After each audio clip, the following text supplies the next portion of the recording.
اس لیے میرے محترم بھائیوں، آئیے اپنے اللہ سے توبہ کریں۔ رزق اور روزی اس نے دینی ہے، اس نے وعدہ کیا ہے۔ محنت ہم اور آپ نے کرنی ہے دکان میں، لیکن اللہ سے برکتیں مانگنی ہے، اللہ سے کثرت نہیں مانگنا ہے، اللہ سے برکتیں مانگنی ہے۔ اور استغفار، اللہ سے معافی، یہ بہت بڑی عزت کی چیز ہے۔ فوائد الفواد ایک بہت عجیب کتاب ہے، امام الوفا رحمۃ اللہ نے لکھی ہے۔ اس میں ایک حدیث کا واقعہ انہوں نے نقل فرمایا۔ انہوں نے فرمایا کہ ایک شخص فوت ہو گیا، اللہ کے سامنے پیش ہوا۔ اللہ رب العزت نے فرشتوں کو فرمایا، دیکھو اس کا اعمال نامے میں کچھ ہے؟ دیکھا تو اعمال نامے میں سوائے رسوائیوں کے، سوائے کالے کرتوتوں کے کچھ بھی نہیں ہے۔ اللہ نے فرشتوں کو فرمایا، دیکھو اس کے اعمال نامے میں کچھ ہوگا؟ بولا کچھ نہیں۔ اللہ نے فرمایا، وما ربک بظلام للعبید، اللہ ظلم کرنے والی ذات نہیں ہے۔ اس کے اعمال نامے میں ایک چیز ہے، وہ کیا ہے؟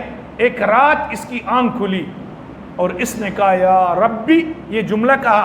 آگے اس کو کہنا تھا اغفر لی ذنوبی، یا اللہ میرے گناہ بخش دے، لیکن اس کو نیند اتنا غلبہ تھا، یہ سو گیا، اغفر لی ذنوبی نہ کہہ سکا۔ اللہ نے فرمایا یا ربی، اس نے کہا، اس کے دل میں اغفر لی ذنوبی موجود تھا، اس کی وجہ سے میں نے اس کے گناہ بخش دیے، اس کو جنت میں بھیج دیا۔ تو کبھی رات کو جو لوگ عشاء سے پہلے آپ نے نیند سے منع فرمایا، لیکن عشاء کے بعد گفتگو سے منع فرمایا، فضولیات سے منع فرمایا، عشاء کے بعد آپ فوراً سو جائے، کھانا کہا، دینی مجلس ہے، قرآن کی مجلس ہے، بیوی بچوں کے ساتھ بیٹھنا ہے، تو آپ دیکھیں فجر کی نماز بھی نصیب ہوگی اور تہجد کی نماز بھی اللہ آپ کو نصیب فرمائے۔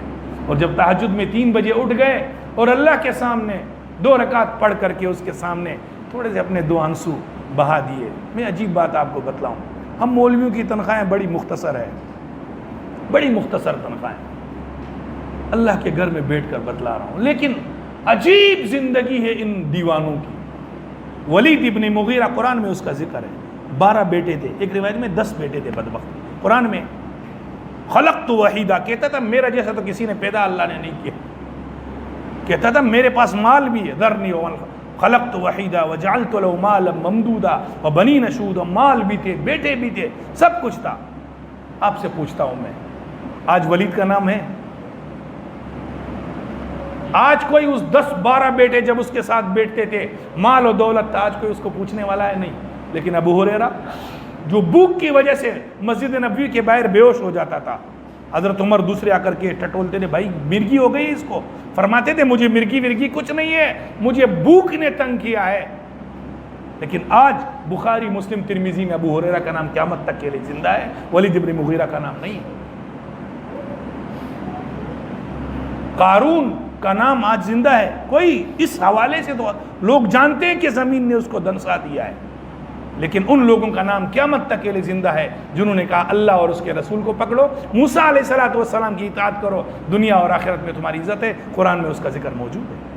اس لیے میرے محترم بھائیوں، لیکن یہ علماء کی تنخواہیں کم ہونے کے باوجود یقین کرو رات کو دال کھائیں، رات کو سبزی کھائیں، جب سر رکھتے ہیں صبح اسی کروٹ پر فجر تک لیٹے رہتے ہیں، دوسرے کروٹ ان کو نصیب ہی نہیں ہے، بس اسی ایک کروٹ پر سو گیا۔ یہ کیا ہے؟ یہ برکت ہے قرآن کی، یہ کیا ہے؟ یہ برکت ہے دین کی۔